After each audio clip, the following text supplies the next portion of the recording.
Nous avons contesté les invitations du gouvernement parce qu'au sein de la coalition, nous estimons que le gouvernement fait partie de la crise. Donc le gouvernement est protagoniste. Le gouvernement ne peut pas nous inviter à une consultation. Ça n'est pas possible. Donc nous avons refusé le principe. Les invitations, nous ne les avons pas acceptées. Et nous avons écrit au gouvernement pour lui dire que nous ne viendrons pas à ces invitations. La deuxième chose, c'est que nous ne pouvons pas comprendre qu'il n'y a que 5 partis politiques qui ont été invités au sein des 14. Il n'y a que 5 partis. Le PNP, qui n'est pas un parti parlementaire, l'ANC, les FDR, ADI et puis le CAR. Maintenant, dans la classe politique, on a invité d'autres partis politiques comme le NET. Nous ne comprenons pas pourquoi, sur quels critères on a invité ces partis politiques-là. Donc, déjà au sein de la coalition, certains partis, comme les nôtres, le Togo autrement, n'a pas été invité. Et nous ne pouvons pas vous dire quels sont les critères du choix que le gouvernement a fait. Mais ce qui est sûr, c'est que nous avons dit au gouvernement qu'il y a un médiateur qui s'occupe de réaliser les préalables et il y a un autre médiateur qui va s'occuper des débats de fond.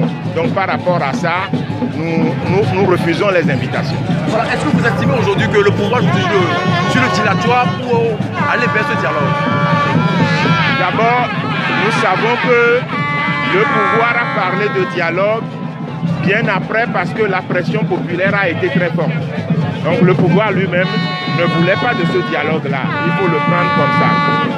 Maintenant, la seconde chose, c'est que en même temps que le pouvoir parle de dialogue, il parle d'organiser un référendum.